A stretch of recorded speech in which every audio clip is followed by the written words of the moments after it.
أعوذ بالله من الشيطان الرجيم وقل ربي أعوذ بك من همذات الشياطين وأعوذ بك ربي أن يحضرون.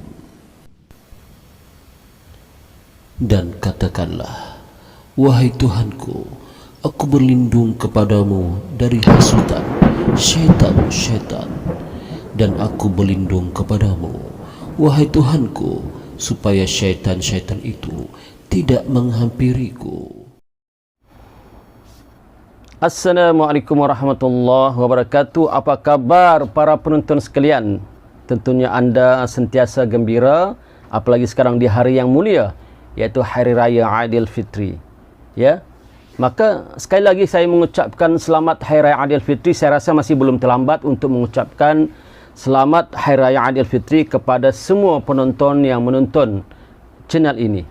Ya, dan saya turut mendoakan anda supaya anda sentiasa sihat walafiat, panjang umur, murah rezeki, dan terhindar daripada segala gangguan makhluk halus di kalangan jin dan syaitan. Kemudian juga saya mengucapkan terima kasih banyak-banyaklah kepada anda yang sudi like, subscribe, dan juga share cerita-cerita seram daripada channel Kisah Seramku ini. Kali ini saya akan membuat satu cerita yang dinukilkan oleh rakan subscriber kita yang bernama Encik Kasim. Terima kasih Encik Kasim, sekiranya anda menonton sekarang ini, saya ucapkan terima kasih banyak-banyak ya. Kalau ada cerita-cerita lagi, hantar lagi lah cerita-cerita yang menarik untuk kita tonton bersama. Saya kongsikan cerita semua yang menghantar cerita itu ke email saya. Sama ada cerita itu menarik atau tidak, tetap saya akan kongsikan di dalam channel ini. Seterusnya selepas ini.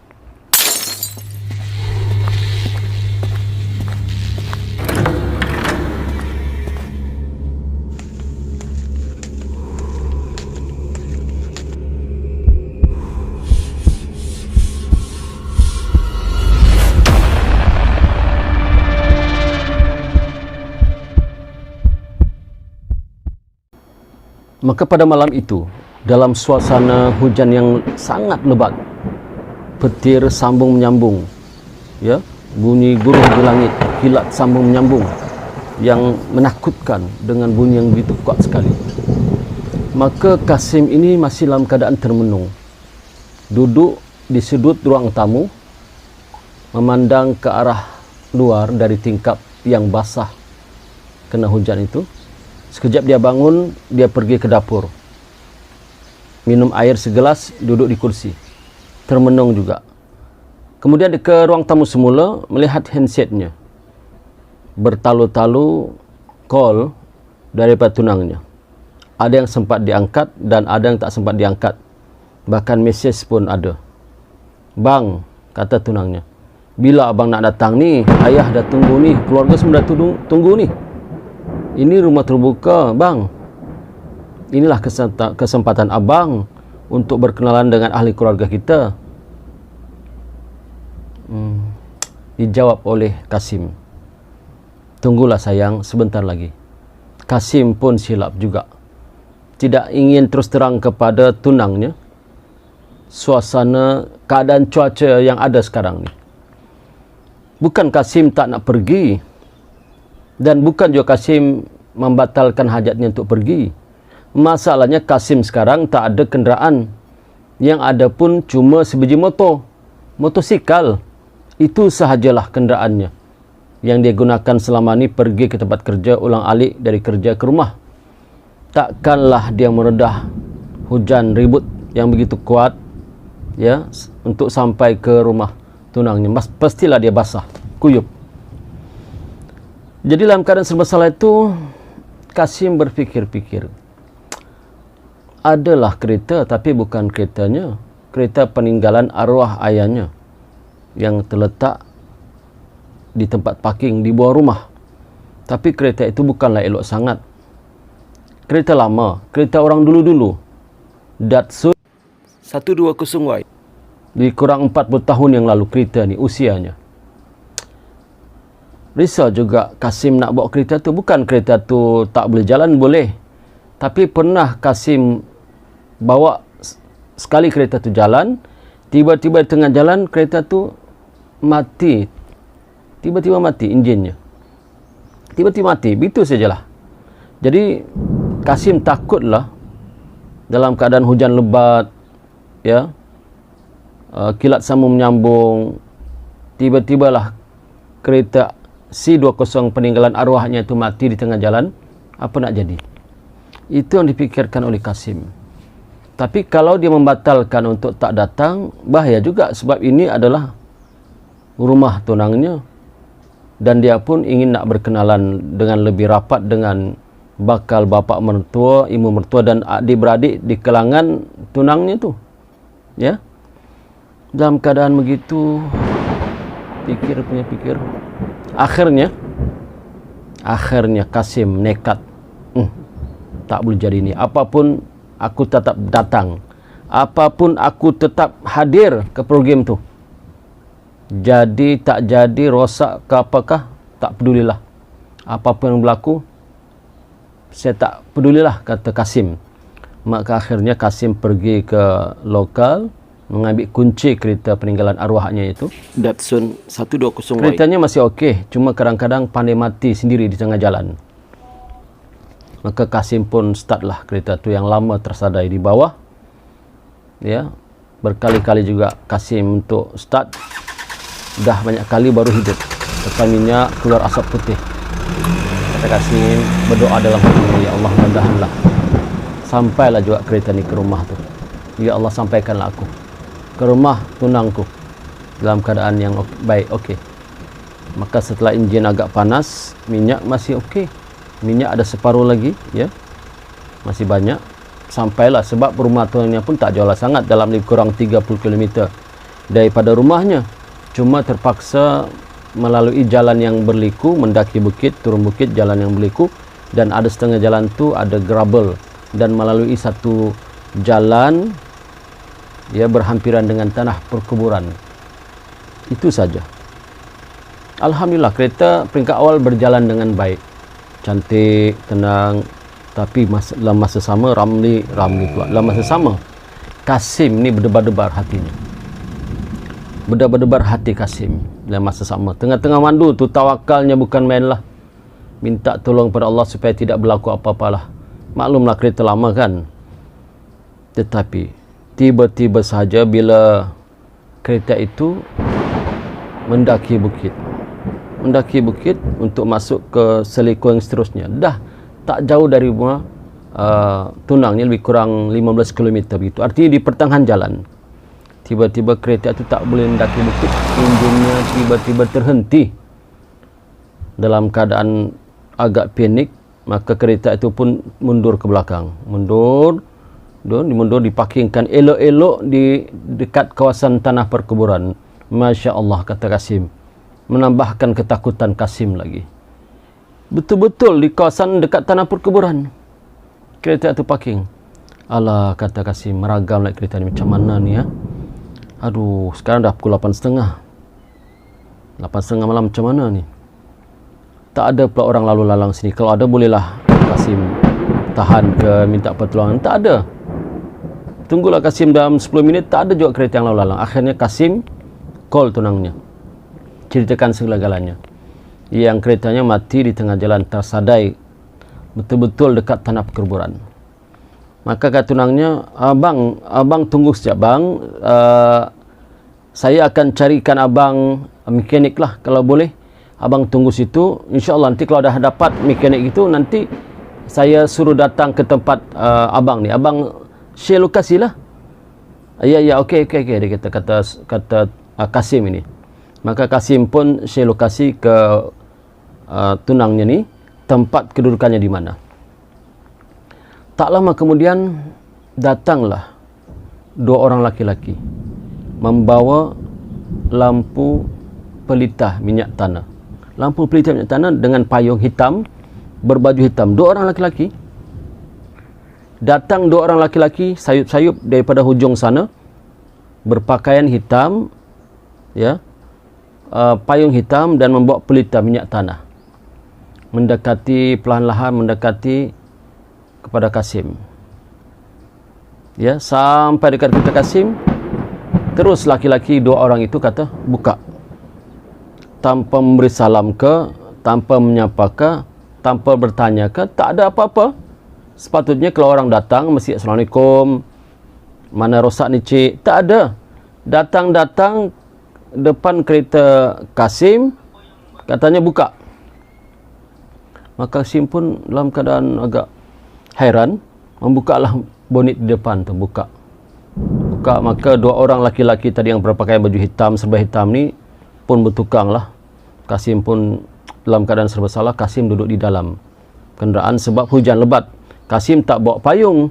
Jadi kalau Kasim duduk situ melihat, berdiri situ melihat dua orang laki-laki itu membaiki keretanya, habislah Kasim basah. Sedangkan dua orang laki-laki itu memakai payung. Kasim duduk di dalam tu. Kereta menunggu lebih kurang berapa minit kemudian, bonet di depan pun ditutup dan laki-laki berdua tu okey, boleh jalan katanya. Dan pergilah laki-laki berdua itu tanpa sempat Kasim mengucapkan terima kasih dengan jarak dekat. Dah jauh berkasih, Kasim teringat terima kasih. Tapi dalam keadaan kegelapan malam, hujan yang begitu lebat, dua orang laki-laki yang serba hitam yang aneh itu pun hilang dari pandangan Kasim. Maka benar, selepas itu Kasim pun cubalah start semua keretanya, hidup. Alhamdulillah kata Kasim leganya, terima kasih kepada kamu berdua lah, terima kasih. Alhamdulillah tunangku ni baik juga orangnya ya. Dia hantar dua orang mekanik yang pakar. Maka bila lah kereta itu hidup, daki bukit dengan mudah, turun bukit, dan tak lama kemudian sampailah tepat-tepat di rumah, di halaman rumah tunang Kasim. Maka tunang Kasim pun gembira, ya, sambil gembira, Assalamualaikum bang. Waalaikumsalam sayang. Ai bang, cepat juga sampai, macam mana kereta boleh bagus? Kata Kasim, takkanlah sayang tak tahu, kan sayang yang hantar tadi dua orang mekanik. Apa? Kan sayang yang hantar tadi dua orang mekanik untuk baiki kereta abang ni, kereta arwah ayah abang ni. Mana ada bang? Iya ke? Jangan main-main yang benar bang.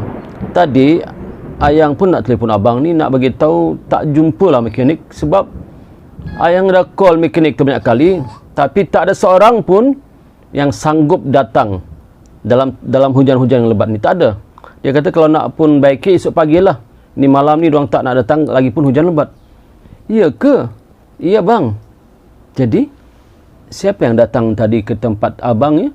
Baiki kereta abang. Biar betul bang. Betul demi Allah ni. Betul-betul datang ke tadi baiki kereta abang. Tapi dua orang lelaki itu agak aneh. Dah lah pakai baju hitam, tak nak simbang banyak, datang-datang suruh buka bonit, baiki, lepas tu jalan. Saya pun tak sempat mengucapkan terima kasih ke, apakah nak bayar duit ke, tak apa, tak sempat.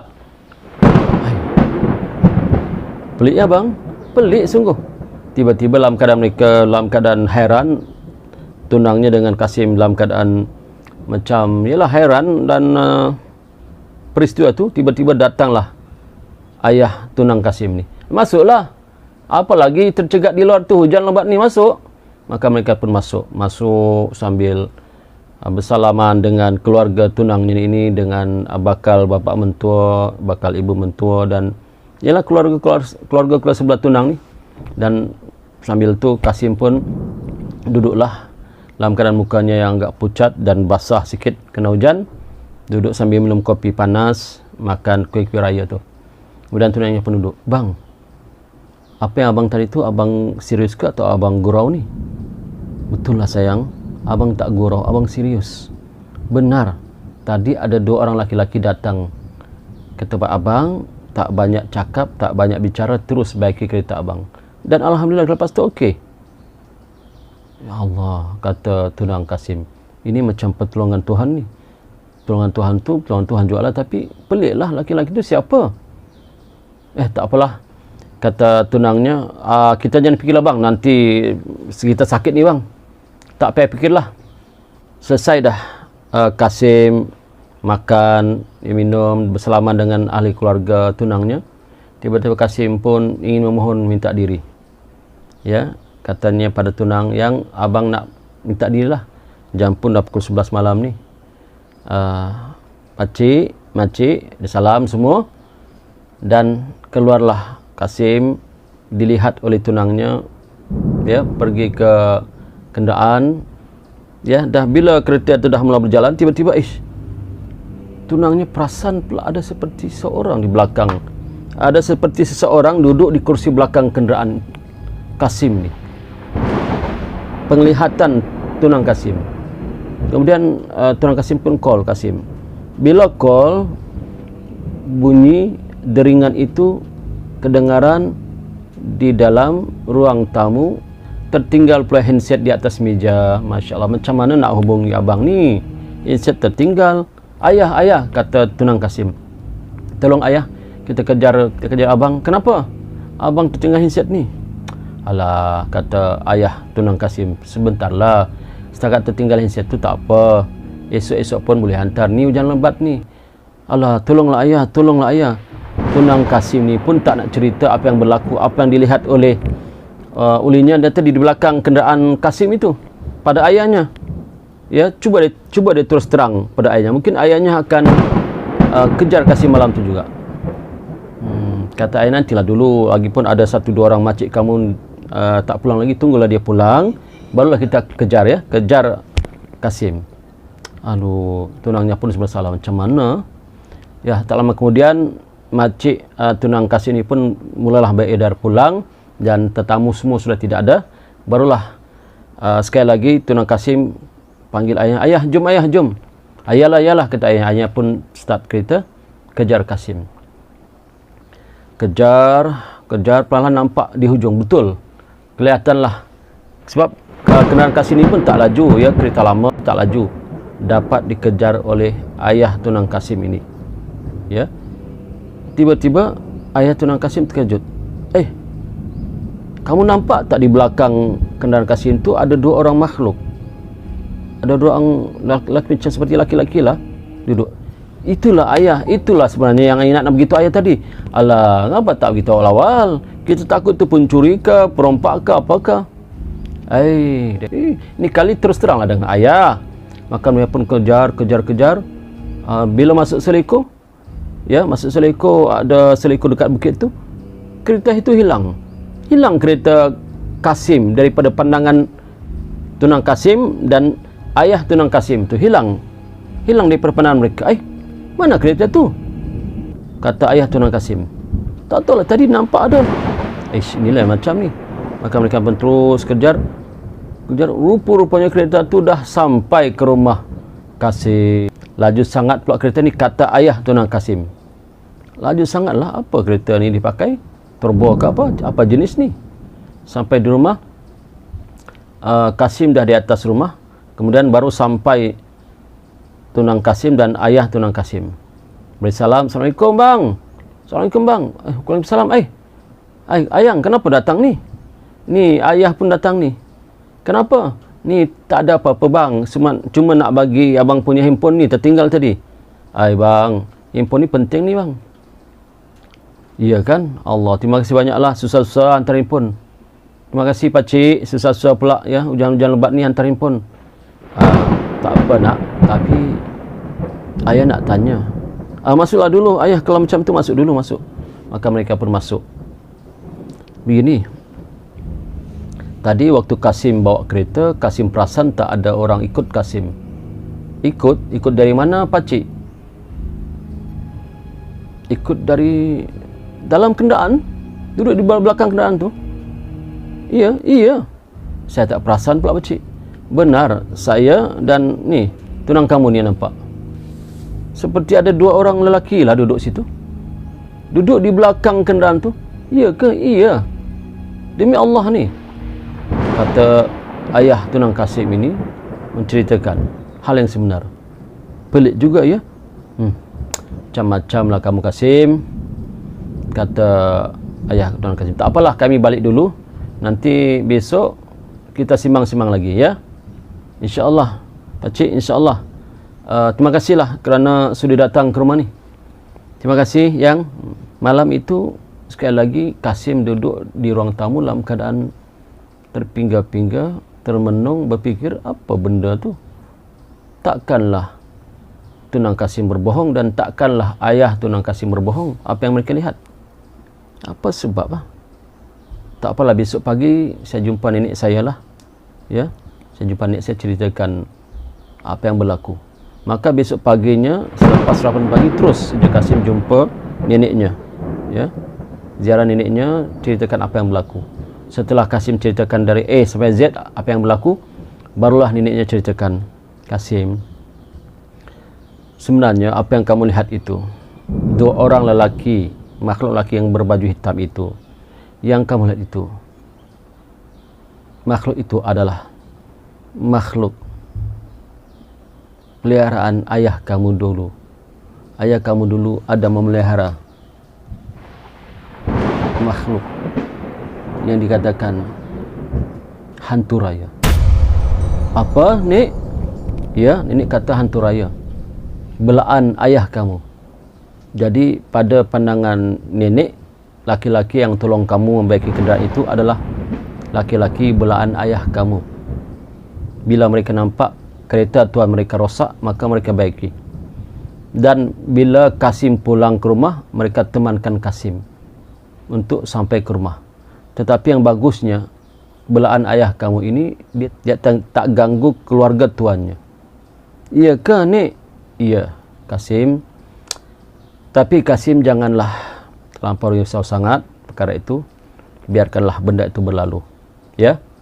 Apa-apa masalah nanti jumpa nenek kembali. Nenek akan ceritakan lagi apa-apa yang patut nenek cerita. Iya kan, Nek? Iya. Kalau gitu saya minta diri dulu, Nek, ya. Terima kasih banyak-banyak. Assalamualaikum. Waalaikumsalam, kata neneknya. Maka berakhirlah cerita itu di situ, para penonton sekalian. Cerita itu berakhir di situ. Rupa-rupanya laki-laki yang dilihat oleh Kasim, laki-laki yang dilihat oleh Kasim itu adalah dua makhluk belaan ayah Kasim ketika dahulu. Bila makhluk itu melihat kenderaan tuannya rosak, maka makhluk itulah yang baiki, dan makhluk itu juga menemankan Kasim balik ke rumahnya. Ya, iktibar daripada kasih ini, berhati-hatilah. Kita tak boleh membela makhluk. Ya, membela makhluk seperti itu, ya. Dalam agama kita dilarang. Takut nanti boleh jatuh syirik, ya. Moga-moga cerita ini dapat memberi manfaat dan iktibar serta menghiburkan anda. Terima kasih kerana sudah menonton. Jumpa lagi di seri yang akan datang. Assalamualaikum warahmatullahi wabarakatuh.